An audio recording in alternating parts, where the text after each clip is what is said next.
Selamat datang di Deep Dive kita kali ini.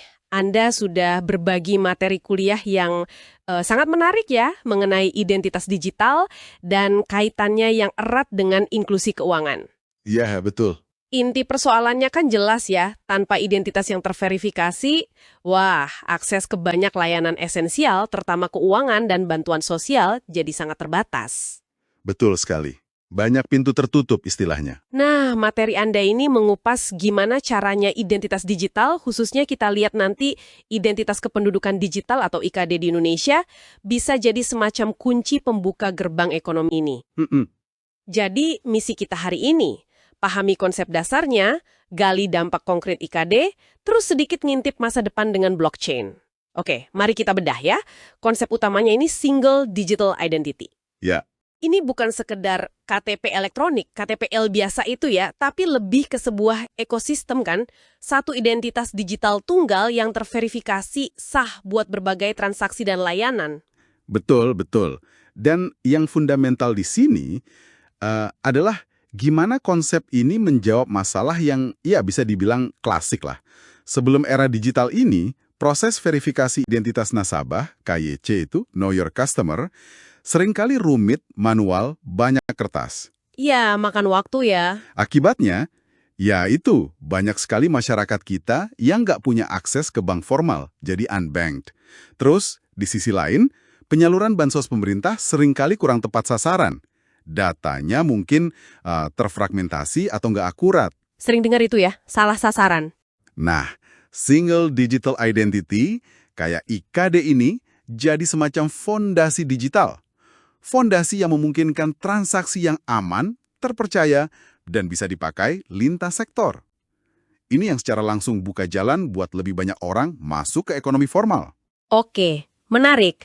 Mari kita fokus ke studi kasus yang paling relevan dari materi Anda, IKD di Indonesia.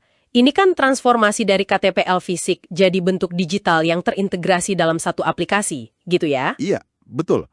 Lewat aplikasi di ponsel. Dampaknya terasa signifikan di beberapa area. Pertama, penyaluran bantuan sosial. Materi Anda menyoroti gimana data kependudukan yang terpusat dan real-time lewat IKD ini bikin penyaluran bantuan kayak PKH, program keluarga harapan, jadi jauh lebih akurat. Tepat sasaran. Ini secara spesifik mengurangi apa yang disebut kesalahan penyaluran kan?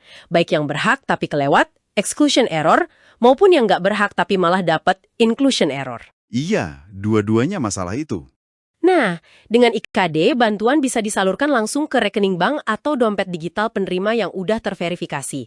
Jadi memangkas birokrasi dan ya potensi pungli juga. Transparansinya juga katanya meningkat drastis. Tepat sekali. Ini soal efisiensi yang revolusioner sebetulnya. Selain bansos, dampak besar lainnya, ya tadi, di inklusi keuangan. Proses eKYC, Electronic Know Your Customer, jadi jauh lebih mudah. Oh gimana tuh mudahnya? Calon nasabah bank misalnya, bisa diverifikasi identitasnya secara instan. Cukup tunjukkan data IKD via aplikasi, atau mungkin pindai QR Code.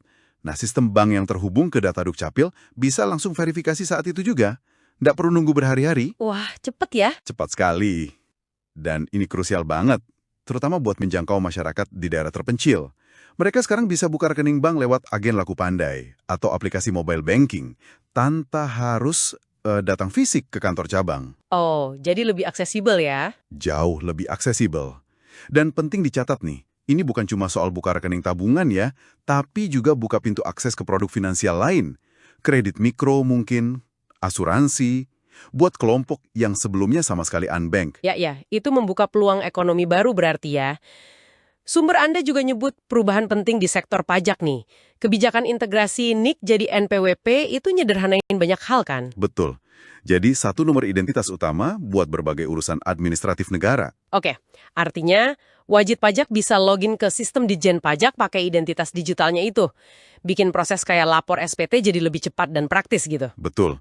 Lebih seamless lah prosesnya. Apakah ini juga ada dampaknya ke kepatuhan pajak? Jadi orang lebih patuh bayar pajak gitu. Secara teori sangat berpotensi. Kalau kita lihat gambaran besarnya, IKD ini kan fungsinya kayak katalisator ekonomi digital. dengan mempermudah akses dan administrasi di sektor-sektor vital, bansos, perbankan, pajak, pemerintah, sebenarnya lagi bangun ekosistem digital yang lebih efisien dan inklusif. Kemudahan administrasi dan data yang lebih terintegrasi antar lembaga ini, ya, berpotensi ningkatin kepatuhan pajak, tax compliance, karena pemerintah jadi lebih gampang buat verifikasi data dan potensi pajak. Tentu, ya adopsi dan literasi digital masyarakat tetap jadi tantangan sih. Pasti ada tantangannya. Nah, ini bagian yang menurut saya sangat menarik dari materi Anda. Kita ngintip ke depan nih, potensi teknologi blockchain buat verifikasi identitas. Ah, iya, blockchain. Kalau IKD yang kita bahas tadi datanya kan terpusat ya, dikelola pemerintah. Nah, blockchain ini nawarin model yang sama sekali beda, terdesentralisasi. Gimana itu cara kerjanya? Bila dijelaskan sedikit? Oke. Yang bikin ini begitu menarik, itu pergeseran paradigma kontrolnya. Dengan model identitas berbasis blockchain, kendali penuh atas data identitas Anda itu ada di tangan Anda sendiri sebagai individu. Oh, di kita sendiri, bukan di pemerintah atau lembaga lain? Tepat. Data atau kredensial Anda disimpan secara aman dalam semacam dompet digital pribadi. Terenkripsi di ponsel Anda biasanya. Nah, contohnya gini. Saat Anda perlu buktiin usia Anda di atas 18 tahun buat akses layanan online, Anda nggak perlu lagi nunjukin seluruh data KTP digital Anda. Terus gimana? Anda cukup berikan bukti terverifikasi, namanya verifiable credential, yang spesifik soal usia Anda aja. Bukti itu asalnya dari blockchain, tanpa ngungkapin info lain yang nggak relevan. Oh, jadi cuma info yang dibutuhkan aja yang dibagi ya? Betul. Kredensial ini diterbitkan oleh lembaga terpercaya. Misalnya Dukcapil terbitin kredensial NIK, kampus terbitin ijazah digital ke blockchain. Anda simpan di dompet digital Anda, terus Anda pakai sesuai kebutuhan buat verifikasi instan. Kuncinya, privasi jauh lebih kuat dan kontrol pengguna yang maksimal atas data pribadi mereka. Wow, kedengarannya menjanjikan sekali ya soal privasi dan kontrol itu. Oke, jadi kalau kita tarik benang merahnya nih dari semua ini, pertama, jelas ya, identitas digital yang terpercaya itu fondasi krusial buat ekonomi digital yang inklusif, tanpanya banyak yang bakal ketinggalan. Iya, mutlak itu. Kedua, implementasi IKD di Indonesia seperti yang dipaparkan di materi Anda. Jadi, studi kasus nyata percepatan efisiensi di layanan sosial, akses bank, sampai administrasi pajak. Contoh konkret yang berjalan? Ketiga, teknologi masa depan kayak blockchain ini menjanjikan lapisan baru untuk keamanan, privasi, dan terutama, nah ini, kontrol pengguna atas identitas digital mereka. Betul. Dan ini membawa kita pada satu pertanyaan reflektif yang penting mungkin buat Anda pikirkan juga. Oke, apa tuh? Jika Anda benar-benar megang kendali penuh atas data identitas digital Anda lewat teknologi kayak blockchain ini, gimana ya hal itu bakal ngubah cara Anda berinteraksi? Maksudnya? Ya, nggak cuma dengan lembaga formal kayak pemerintah atau bank, tapi juga dalam interaksi sehari-hari di dunia digital lainnya. Misalnya, di platform media sosial, e-commerce, atau bahkan mungkin di metaverse nanti di masa depan. Menarik. Bagaimana kontrol penuh itu mengubah interaksi kita di ranah online ya? Iya, sesuatu buat dipikirkan lebih lanjut mungkin.